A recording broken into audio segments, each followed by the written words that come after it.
Hello there. You like movies about gladiators? अगर कोई मुझसे पूछे कि मुझे एक ऐसी मूवी का नाम बताओ जिसके सीक्वल की कोई ज़रूरत नहीं थी तो मैं ग्लैडिएटर का नाम लूँगा। ग्लैडिएटर एक मास्टरपीस एपिक टेल थी जिसके करैक्टर्स, जिसकी स्टोरी और इमोशनल एंड बहुत अच्छा था। तो हॉलीवुड ने ग्लैडिएटर 2 बनाने का क्यों सोचा, और वो भी 25 साल बाद। आज हम इसी मूवी के बारे में बात करेंगे। ओरिजिनल मूवी एक मास्टरपीस थी जो कंप्लीट और सेटिस्फाइंग स्टोरी दिखाती थी, और इसके साथ साथ रसल क्रो की सबसे बेस्ट परफॉर्मेंस भी इसी मूवी में है, और साथ ही रिडली स्कॉट की डायरेक्टेड की गई ये मूवी उनकी स्किल को भी बहुत अच्छे से दिखाती है। और इसके साथ एंडिंग जो बहुत ज़्यादा ही इमोशनल थी और ना ही भूल जाने वाली मूवी थी।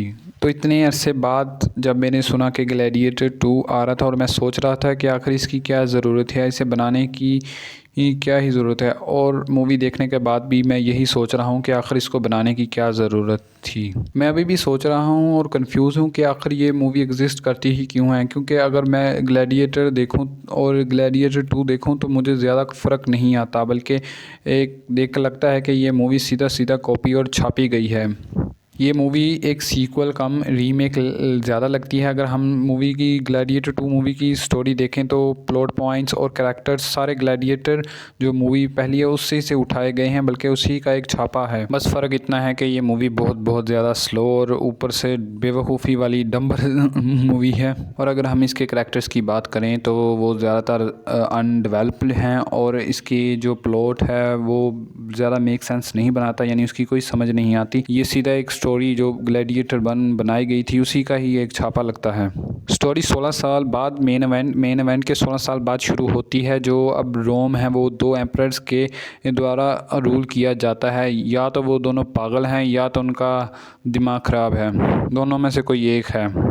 और वो दोनों ज़्यादा से ज़्यादा अपनी टेरिटरी जो इलाका है उसे बढ़ाना चाहते हैं और एम्पायर को, अपनी सल्तनत को फैलाना चाहते हैं। ये दिखाता है कि उनका एम्पायर अब गिर रहा है, क्योंकि ज़्यादातर एम्पायर फैलता जाता है वो अक्सर गिरने पे आ जाता है।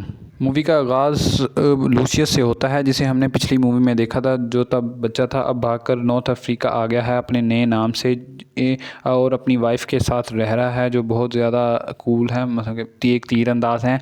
लेकिन हालात तब ख़राब होते हैं जब पेड्रो पास्कल, जो आजकल हर तीसरी मूवी में नज़र आ रहे हैं, वो एक बड़ी रोमन फ्लीट लेकर हमला करते हैं। सैडली लूसियस और उसकी फ़ौज बहादुरी से लड़ती है, लेकिन वो हार जाते हैं, और इसी लड़ाई में लूसियस की वाइफ मारी जाती है, और वो बदला लेने पे उतर आता है कि वो पेड्रो पास्कल से बदला लेगा। इसके साथ ही लूसियस को गुलाम भी बना लिया जाता है और उसे रोम लाया जाता है। वहीं वो डेंजल वाशिंगटन से मिलते हैं। मैं उनका रियल नाम नहीं लूँगा क्योंकि रोमन नाम बड़े अजीब से होते हैं और मैं प्रोनाउंसिएशन में इतना भी अच्छा नहीं हूँ, स्पेशली रोमन नाम के, इसी तरह चाइनीज़। इसी तरह वो डेंजल वाशिंगटन से मिलता है जो कोलोसियम में लड़ाइयाँ कराते हैं, और वो उसे एक मौका देते हैं कि अगर वो कोलोसियम में लड़ेगा तो उसे आगे जाकर पेड्रो पास्कल का सर भी मिलेगा। कोलोसियम में लड़ने वालों को ग्लैडिएटर कहते हैं, और इसी मूवी का नाम भी ग्लैडिएटर 2 है। जो इसकी पहले मूवी था उसका नाम ग्लैडिएटर था। ये मूवी बिल्कुल वैसे ही जैसे पिछली मूवी मैक्सिमस को लाया गया था, बिल्कुल वैसे ही इस मूवी में इस लूसियस को लाया गया है। तो ये एक स्टोरी इस तरह मैंने जैसे कहा था कि ये मूवी एक छापा है। डेंजल वाशिंगटन लूसियस से वादा करता है कि अगर वो ज़्यादा से ज़्यादा मैच जीतेगा और लड़ेगा तो उसे पेड्रो पास्कल का सर ला कर दिया जाएगा। दूसरी तरफ पेड्रो पास्कल खुद दोनों एम्परर से तंग आ चुका है, क्योंकि वो ज़्यादा से ज़्यादा खून खराबे की तरफ जाते जा रहे हैं, और वो कूप करता है, यानी वो बगावत करता है। लेकिन जल्द ही उसकी बगावत का पता चल जाता है डेंजल वाशिंगटन के ज़रिए, जो आपको मेरे ख्याल से ज़्यादा गहराई में हमें जाने की ज़रूरत नहीं है। जब लूसियस ने पेड्रो पास्कल को मारा था, मूवी को उसी टाइम ख़त्म हो जाना चाहिए था, लेकिन नहीं, ये मूवी आगे बढ़ती जाती है, और जो लूसियस है वो खुद को राजा डिक्लेयर करने की कोशिश करता है, यानी वो डेंजल वाशिंगटन से लड़ता है। द एंड उसे मारकर रोम की बारे करता है। ये मूवी को और ज़्यादा लंबा ले जाता है, और ये मूवी लंबी होती जाती है और स्लो हो जाती है। जो पेसिंग है वो और भी ज़्यादा ख़राब होती जाती है। मूवी को आपको हुक करना चाहिए, ये मूवी आपको बोर कर देती है। ना सिर्फ इस मूवी ने पिछली मूवी के तमाम प्लॉट्स पॉइंट को उठाया है, बल्कि एक तरह का छापा है। तो ये एक छापा नहीं है, ये बस दिखाया गया है जिससे कॉलिन को पता चल जाए कि ये उसी का बेटा है।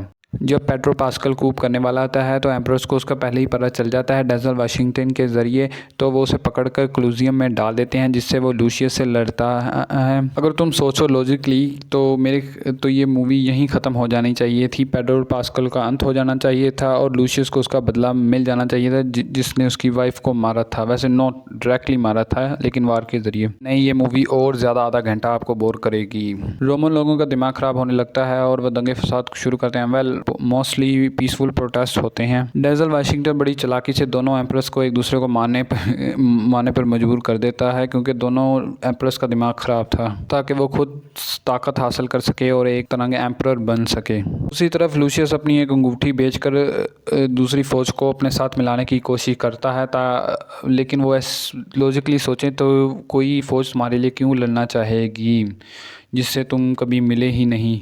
और इसी तरह कोलिन नेल भी तीर लगने से मारी जाती हैं क्योंकि डेंजल वाशिंगटन उनको भी मार देता है। इसी तरह मूवी का एंड आता जाता है।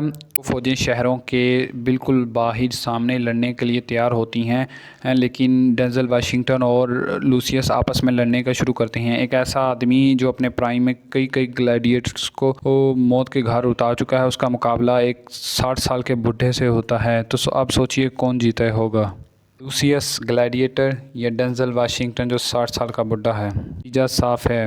और आखिर में लूसियस एक लंबी स्पीच देता है रोमन एम्पायर को बचाने की या रोमन शहर को बचाने की। वेल, यही मूवी ख़त्म हो जाती है। यही है कहानी ग्लैडिएटर 2 की जिसे उठाकर यहाँ डाला गया है। इस मूवी का मसला ये है कि ये कई सारे करैक्टर्स और उनकी स्टोरी को एक साथ लाकर एंड पे जोड़ देती है, जबकि अगर हम इसके प्रीडेसेसर की मूवी देखें जैसे ग्लैडिएटर, उसमें एक सीधी साफ स्टोरी थी कि एक जनरल जिससे धोखा दिया गया था वो अपना बदला लेना चाहता है और एट द एंड वो अपना बदला ले जाता है। हमें ये नहीं बताया जाता कि एम्पायर का क्या होता है, सल्तनत का क्या होता है। नहीं, ग्लैडिएटर मूवी बिल्कुल साफ होती है जबकि ग्लैडिएटर 2 बिल्कुल भी नहीं होती। यही चीज़ ग्लैडिएटर 2 के रिव्यू को बिल्कुल आसान बना देती है कि ये मूवी बिल्कुल पिछली मूवी का एक छापा है। तो आज के लिए इतना ही। शेयर करें, सब्सक्राइब करें, लाइक करें।